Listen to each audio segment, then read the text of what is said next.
Hey everyone, welcome back for the second episode of our Artist Spotlight series. Last week we had CFL Winnipeg Blue Bomber and Americana folk artist Drew William Wolotarski on the show. And if you haven't subscribed to our channel yet, please do so you can catch these awesome interviews with these independent North American music artists. This week we have a wonderful indie rock duo who are also husband and wife, Rose Hubbard and David Martinez of Jitensha. Welcome to the show, guys. Hi, thanks for having us. Thanks for having us. Not a problem, my pleasure. So you guys formed Jitensha, but that was after being in a band called the Cattails, right? Yeah, that's right. Okay, so what made you guys decide to become a duo and why pick the name Jitensha? Well, while we were in the band the Cattails together, like Rosie and I, we liked each other and we liked how we worked. Mm-hmm. So after the fallout of our band, it was kind of like just the natural thing to do. Mm-hmm. Because we worked together so well and we clicked. So that's how we kind of formed Jitensha after the fallout of our band. Mm-hmm. And then why we picked the name Jitensha actually was it was kind of funny because when I moved to Vancouver, beforehand I was learning Japanese with a friend, and the first week I met Rosie, I kind of found out that she took Japanese in high school. Cool. So I was still kind of fresh, still learning the language, and she knew some of it. So it was kind of neat that we connected over that language, and we connected over the love of the language, and we loved riding bikes. So we put two and two together, and we're like, let's just be Jitensha, and it just, it was neat, it was unique, Mm-hmm. and it kind of, it was us, Yeah. It's a And beautiful name. Definitely a beautiful name. Yeah. So you guys are originally from Toronto? Oh, I am from Colorado in Oh, very cool. America. Mm-hmm. But Dave's born in Toronto. Yeah, I'm born in Toronto, raised in. Okay. Mhm. Okay. So Rose, so how did you end up in Canada then? I came here in 2008. I moved to Vancouver to study forestry, actually. Very cool. I met David around the time I was finishing my degree there. We met at Benny's Bagels at a bagel shop open mic. Yeah. Seems like everything revolves around food with you guys, eh? Yeah, definitely. So the Cattails was in Vancouver then, I'm guessing. Yeah. Okay, makes sense. Very, very cool. So when I first received your contract in my inbox, I listened to your music and instantly got connected with your album Periscope. I loved it. I was like, this is a vibe. I was just, working and playing the songs in the back. And I was like, this is amazing. I love the feel. It's summer, it's spring coming up. Really, really, upbeat, positive vibe. It was a great feel. And you guys released this album in 2019. And you guys also went on tour. So tell us about that album and the tour that came out with it. Yeah, sure. Periscope was written over a few years, and it showcases a lot of our experiences on tour with Live Different, which was a nonprofit that did motivational presentations in secondary schools, Mm-hmm. and also a lot of our experience as a lounge duo on cruise ships is wrapped up in there. Very Um, cool. we saw a lot of things that inspired us those years, and um, I got kind of bored at sea. Actually, started playing drums just to amuse myself. And when we got home, I bought a drum kit, and we shifted the sound of our live show to be a bit more rock. So that kind of changed the sound of Periscope as well. Mm-hmm. And the 2019 tour was really great. It was probably one of our biggest, most formal tours we've done to date, for sure. Yeah, for sure, the most formal, because you know. Mm-hmm. Um, but it was self booked and self promoted. That's amazing. David like crushed it. I He did a was lot. emailing like every minute for like months. But Yeah. yeah, we managed to go from Victoria to Halifax and met lots of awesome people and probably tried too many craft beers on the way. Nothing wrong with that. Nothing wrong with that. So it was a 32-day tour, right? Okay, that's awesome. And that was right across Canada. Did you do any dates in the States or? No, we drove through the states on our way to Vancouver. We had a lot of we had a big US tour lined up for 2020. Oh, Uh, man. Hopefully that happens someday. yeah. Thanks, COVID. we So got sucky. his I don't know the visa obviously, but we got his beat, so like the week before we could have Oh gone. my God.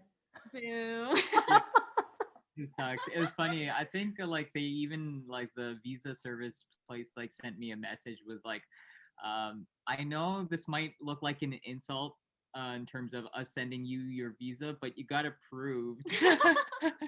And I was like, Oh, oh, womp womp, right? good. But, you know what? Hopefully, like everything settles down with this pandemic soon, and we can all get back to live shows. I know all the artists that we're working with are really itching to get back on stage, and us too. You know, we were doing live events before all of this happened as well, and now we're doing press town, and just promoting the music as best we can, and trying to get live sessions going on with our artists. And I know you guys do a lot of live sessions too. Um, so how's that going with the live sessions? Are you still kind of doing like performances online? Are you doing more making of videos? We took a few weeks off live streams during our single release that we you helped us with because we were Yeah. like swamped, and Thanks so much. we No just problem. and we just joined a artist mentorship program too, Cool. which has been really interesting, but it's taking up so much time. So Yeah. I A lot of think I think next week we might stream again because this is well, Jay can see it, but this is our little streaming area. Yeah. Love it. I love the colors in the back. And you guys are so colorful anyway. It matches you. Oh, oh, thank you. thanks. You guys have such a great backstory. You're very creative, like I said, in the way that you promote your work. You've had great experiences traveling and playing music together. And now you've made Montreal your home. So tell us about some of those experiences, why you chose Montreal as your current place to be. Well, as Rosie was saying before, like in terms of like inspiration of Periscope and the experiences that we had along the way, um, you know, it was like really a whirlwind ever since we started like Jitensha together. Because it was in 2014 where we kind of like packed up all our belongings Mhm. and we did this like cross America tour, this open mic tour, living in our van for like 5 months with all of our earthly belongings, and then heading over to Montreal with this idea that Montreal is like the city of arts. I lived here once when I was 16 for a little bit, so it Mhm. made it had like a really good impression on me, Right. and that's pretty much like what led us over here. Mhm. But as I was saying, we were traveling across America. We were on cruise ships. Like, there's so many experiences that we had up until deciding to be in Montreal that like there's just too many to name. But Mhm. we chose Montreal because Montreal seemed to be the place that appreciated art and music the most out of all the places that we've lived. And you Mhm. can see it through all the murals across the city. You can see the buskers, the musicians, and we will like forever be grateful to Mhm. Montreal for giving us a place where we could express ourselves musically 365 days a year. So That's awesome. I love hearing that because I was born and raised here. It's a city of arts, and like you said, and passion. I think just like there's so many artists here who aren't afraid to express themselves, and you see that everywhere. Like you said, the murals, the music scene. We have indie rock groups that pre-COVID were playing all the time in these small little venues, but it was packed all the time. People love to see shows here, and it's such a great city for that. Do you see yourself moving out of Montreal, or do you think you're going to stay here for a while? sometimes we're like, oh, maybe we should go somewhere else, and then we're like, where would we go? Montreal's so dope. Everything else just I mean, I don't know what's gonna happen, but yeah. Yeah, you never know. But we appreciate you being in Montreal, and you're representing Montreal really well. So I hope you guys stay around for a while. And let's make this scene one for Jitensha. So hopefully we can get those live shows going and get you guys out there more. So you guys recently had an interview with our friend Arvin Joaquin on Omni News TV, the Filipino channel. And David, you talked about your Filipino roots growing up singing karaoke. I could totally relate to that because my dad has a karaoke machine in the basement on a big 60-inch screen, you know. So I started singing like that too. Were your parents musical and did they encourage you to pursue music as well? Well, I would say, my dad was more of the singer, my mom an enthusiast. Right. Uh, they're not musically trained, so they didn't Hmm. take music as their instruments, but they encouraged me and they took me to piano lessons. So, I was really excited in the beginning. I obviously, during adolescence, was kind of tired of it and bored, but, was like reluctant to go. But, in hindsight, it really gave me a, a wonderful understanding of music, and I'm going to be forever grateful for that. So, Hmm. that's pretty much it. That's awesome. Mhm. It's funny that your dad is a singer because my dad is also the singer and my mom the enthusiast as well. My mom was like a Hawaiian dancer. So Yeah. yeah, but there was always music in the house. And I think, that's just kind of like a Filipino thing. Like they all sang, right? Like we all sing, guys. You need karaoke, we Oh, got you. So Rose, you grew up in a musical family. Tell us about your music upbringing and why you decided to shift from playing the cello to playing the drums.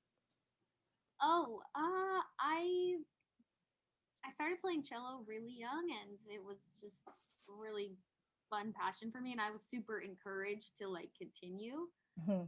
Um, but I got to a stage where when I was about 18, I was taking lessons at the university. I got into an all-state orchestra, and it actually totally like crushed my spirit. Oh no. About something about the culture and the music and just where I was. Mhm. I was about to go play cello in university in Wisconsin, and then I decided to just like turn everything upside down. I started playing folk music on an ukulele Awesome. and like busking my own weird songs barefoot in the street for tips and stuff, like in Colorado. Um, and you know, things moved on. I moved to Vancouver. Tons of other stuff happened, but um, I think I always had a love for percussion in me, but it Mm. was never fostered. It was never a thought that I had. And Right. David really noticed what that I had. He always said, "Oh, you have such good rhythm, da da da da da," and he encouraged me to try it, and it was really nice. It was a great encouragement because, like, I love it. Like, I It's good. never, I never, Yeah. I never liked practicing, and now like I like practicing. I'm like, can we play now, please? Yeah. Yeah, that's what you're meant to do, I guess, right? When you have that feeling, for sure. And you're great at it. I mean, just the dynamic between you two, even when you're watching like the video of you guys, it's just such a great feeling to look at. Just it's like, wow, she's a cool chick, you know? Like Yeah, she totally she's is. just like the base and the foundation of this band. So that's awesome. Oh, you're so You recently released your single with us, Sojourn, which also happens to be my 3-year-old son's favorite song right now. And he was napping, and I said, "Oh, I'm gonna talk to Jitensha soon." He's like, "I want to talk to them," but Aw. he's napping right now. But we played day in and day out in our house, and one of the lines in the song that he knows and that we all know now is "Ça va bien aller," but that's also a line that everyone knows here in Montreal. It's French for "everything's gonna be all right." Our rainbow slogan during this crazy pandemic. What inspired you guys to write this song sonically and lyrically? And talk about the video and what that represents too. Oh, sure. That by the way, this is super cute. And we're so glad you're so. Yeah. It's like he's like my number one favorite fan. He's gonna love that. But the song was inspired a bit by just like our own issues with depression and Hmm. feeling listless and useless, and we musically and lyrically just especially in the beginning of the song tried to capture that feeling. Right. Weirdly enough, we started writing a lot of this song before coronavirus even happened. Hmm. But it really came to embody this period of time in a big way. And in 2019, we lost some young friends in a motorcycle accident, Mm. and my grandparents as well. Oh, I'm So, sorry. oh, thank you. Mm. All right. But we wrote this song a bit as a dialogue, almost one side of the self saying, I don't care, forget it, there's no point. and then the Mhm. other side talking back, saying, "Hey, look, these beautiful people lost their lives. They don't get to be here anymore. Like, are you gonna make the most of what you have or of your life or Right. what?" Yeah. Yeah. That's kind of the gist of Mm-hmm. Sojourn. Yeah, Don't you for think? sure. Yeah. Yeah, you hit the nail on the head right there. Mm. Mm-hmm. And the video goes from you being all in white to color. Talk about that little wardrobe change and why you decided to do that shift in the video. It was really interesting. Um, Yeah, sure. that was Richard's Yeah. idea. So Yeah. the videographer and photographer that we worked with, they're a husband and wife couple as well. Mm-hmm. Uh, Oh. and Yeah, Richard and Steph Basterek or yeah, Steph Miramontes. Yeah. Miramontes. Yeah. Because I Hi, guess guys. um, yeah, they well, like they're well, Rich was the one who filmed the Under Control video, and we had such a good time working with him. Mhm. And we decided to ask him again, but this time we said, hey, like, do you want to take kind of full creative control over this and show your type of expression and what you feel with the song? And he totally took it and ran with it, and it was kind of his idea to to showcase that there's a somber part of the song, but the Mhm. change in color is like a brightful, more hopeful kind of a kind of an ending. So that was For his sure. Even direction. the facial expressions at the end, you guys are smiling and singing the song, not like an overly like, smiley face, but just like everything's fine, guys. We're okay. But I love that video. And I hope everyone out there is watching this video because when we send this newsletter out, whenever everyone's watching this, we are attaching this video to that. So take a look at that video. It's really great. The song is amazing too. So catchy, and I hope that it just gets on radio soon. You guys are also part of the Justice at Spotify protests, which you organized in Toronto, correct? Yeah. Mm-hmm. Yeah. Okay. So why was that so important for you guys to be a part of this fight?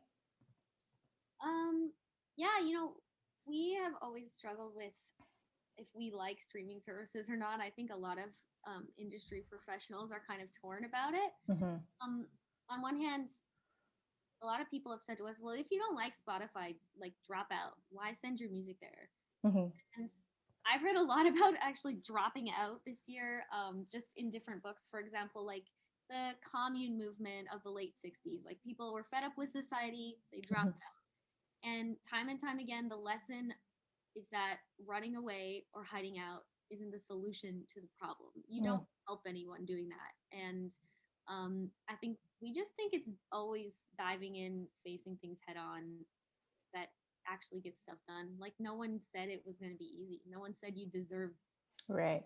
it to be simple. So you just have to go for it. And they're not going away. Like, Yeah. helping artists and helping artists make a fair living is Mm-hmm. essential to society because artists make culture. Yeah. And culture is vital. So it's all kind of tied together. Yeah, and you have to make a living, right? I mean, this is what you do almost full time, I'm guessing. And like you were saying in the interview with Omni, is that you need, a certain amount of streams to pay your rent. And it's a crazy amount. And how many streams were those? If you can just like say those numbers again. That's right. The average rent apartment rental, an artist needs 283,000 streams a month. So Mhm.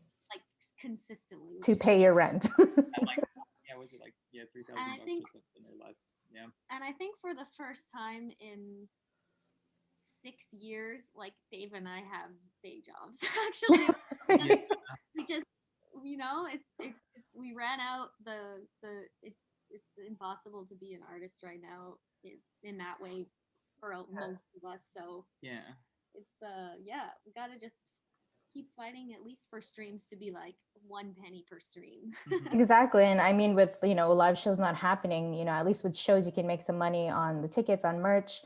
Now it's like, what do we do? And like people will hardly pay for a live stream show. So, what kind of things are you guys doing to get creative in that sense to kind of make up for it apart from the day job?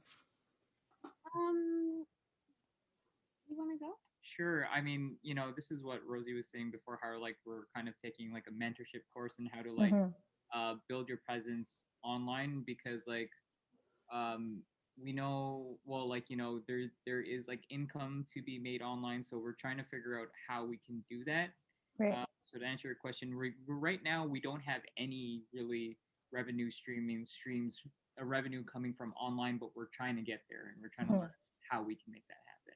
Yeah, and I don't think you guys are the only ones. Really, everyone's kind of, trying anything to get creative, to kind of save themselves in this world. A lot of businesses, even artists who have their own businesses that were in the music industry, those are out the window because they were live events. So, everyone's trying to find their way.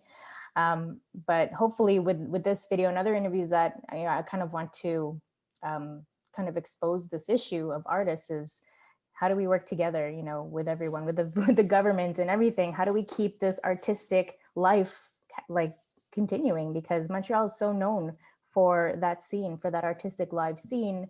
What's going to happen now? Like, how is the summer even in Montreal going to play out with no festivals? Mm-hmm. So True.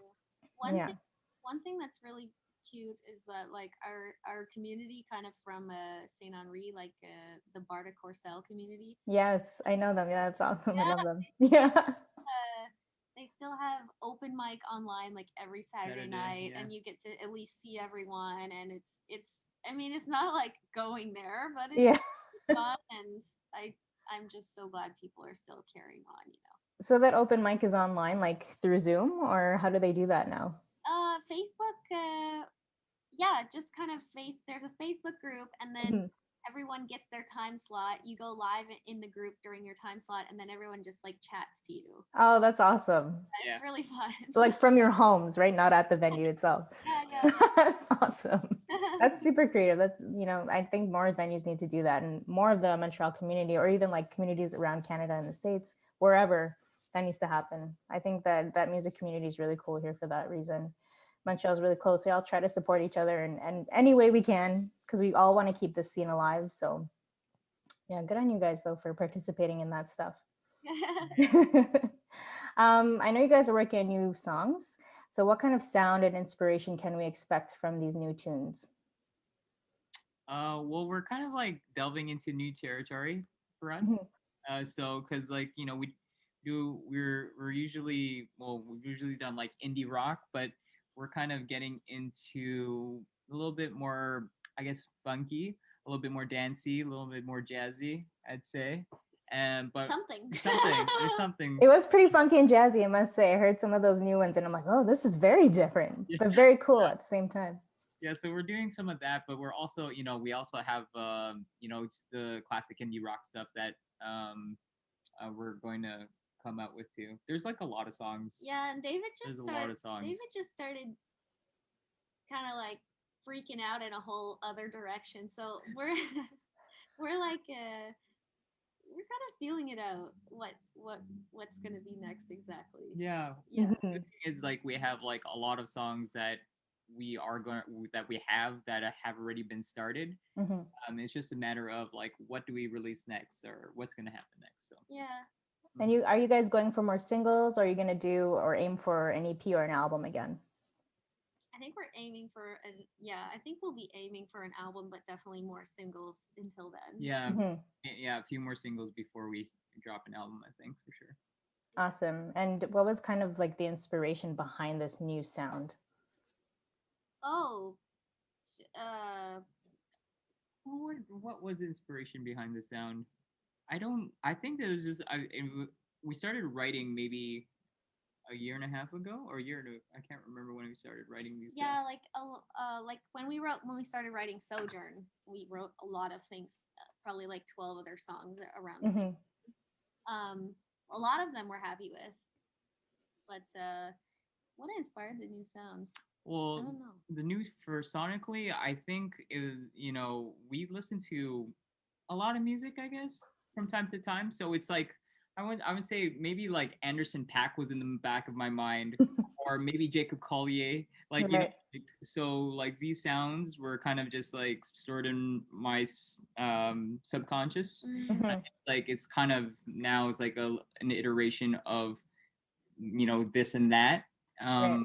It's true. Or in terms of like lyrical content, I think like a lot of it happened during this I guess, hibernation of COVID, we got a chance to slow down, look inward, see what else is, going on. So in terms of lyrics, like we're covering human psychology, sociology, um, spirituality, and environmental issues. So that's kind of like the lyrical content of these. Yeah. That's basically what you guys kind of talk about in your songs anyway. It's kind of like your branding or who you guys are as artists. Talk a little bit about that stuff. Oh gosh.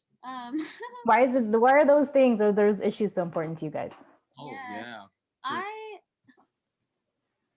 I was never the same after, I was about, well, I'm like 30 now. I was never the same after I heard about global warming when I was younger, probably like a preteen was the first time it was ever mentioned to me. And I was like, something has to be done about this. Like, we got to do something about this. And I've just seen so, I went to university for forestry, for conservation science. I've just seen endless bureaucracy and stagnation. And I think part of an artist's role is to just expose some of the ugly truths, expose some of their frustration, because so many people are frustrated and so many people are looking for something they can do to make a difference. So, and you can see the power of music in so many social movements. That's it. Yeah. What about you? Things that why we feel so passionate to talk about these things. Yeah, it's what's a topic for you that's like that inspires you, Oh, human psychology, like music is very in creating and singing music, our music is very therapeutic for me. I uncover a lot of things about myself. In terms of like what I it gives me a chance to dive deep into why am I the way I am. Why did I turn out like this, and not in like a bad way or anything like that, but just more like in an investigative way and a curious way. And I find that very therapeutic and very what is the word I'm looking for? It's almost like a self-discovery kind of thing, Yeah, for sure. Searching for the soul, or maybe something like that. And human psychology is so complex, as as we're discovering. It's not a simple answer. It's not just one reason. It's always a combination of so many other reasons why you are the way you are. Right. So. Totally get that. Yeah, for sure. And I love the fact that when you guys talk about these issues in the music, like sonically, it just sounds like, some people will talk about things that make them angry, like, global warming or things that, we really need to talk about. A lot of artists might be or sound angry when they sing their songs because they have that emotion. But with you guys, it's just it sounds so peaceful that you're just like, I want to listen to this and, and listen to what they have to say. Oh, thanks. So like, that's nice. I absorb this, because it's positive, it's great, it's peaceful, and just the way that you guys write music is really, really great too. So I think everyone has to listen to that album, Periscope. I think everyone has to listen to Sojourn. I think everyone has to watch the video and just follow you guys for future projects, because you guys are terrific. Probably one of my favorite brands to work with at Presstown. But, since you guys are from Montreal, I'm just going to ask you some Montreal questions. So favorite neighborhood in Montreal, what would that be? Oh, so many neat little neighborhoods. That's a hard question. I think it's just like me. It's kind of just Villeray near Marché Jean Talon, Park Jerry. Yeah. But I kind of like Saint-Simon. Huntsic has some really nice parks. Yeah. Yeah, actually, yeah. Yeah. Favorite venue to play? Oh. You go first. I want to know if this is the first thing that came. I was gonna say good sound. I was gonna say that was the first thing that went in my mind first. Yeah. But I like Barfly a lot. Yes. Oh my gosh, I haven't been to Barfly in so long. Oh, Barfly, so dope. Unassuming, kind of just like this is Montreal, baby. Oh yeah, for sure. Favorite restaurant? El Amigo. Oh yes, yeah, that El Amigo. That's right. Saint Dominique and Sanzotique. It's like a Central American food. This guy was There. totally alone. You've been there? Yes, I have. So good. He is the server, is the cashier. He and the pupusas, everything. Yep. Best pupusas in Montreal, guys. You have to go. Yeah. That's right. Best cafe. Yeah. Oh, shoot. Too many. Oh, Yeah. yeah. Copan de Copan Bar. de Bar? Yeah, you know, we don't go to a lot of cafes, I'd say, but when we do get a chance and we have, when, you know, we're like, oh yeah, I want a nice cafe in a croissant, it's like, we'll do Copan de Bar. Awesome. Okay. Favorite thing to absolutely do in Montreal? Ooh. Probably. Okay, I'll say get like sesame balls in Chinatown.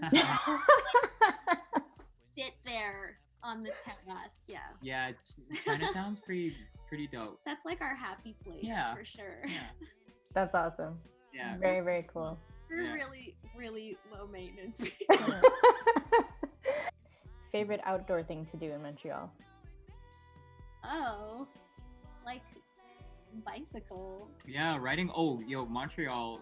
This is another big reason why we thought Montreal was so dope, is because like I think they have the most bike lanes, or most like Kilometers of bike lanes. most kilometers of bike lanes in the world. I I think. think for like any North American city. Yeah, any North American. I always city. thought, Yeah.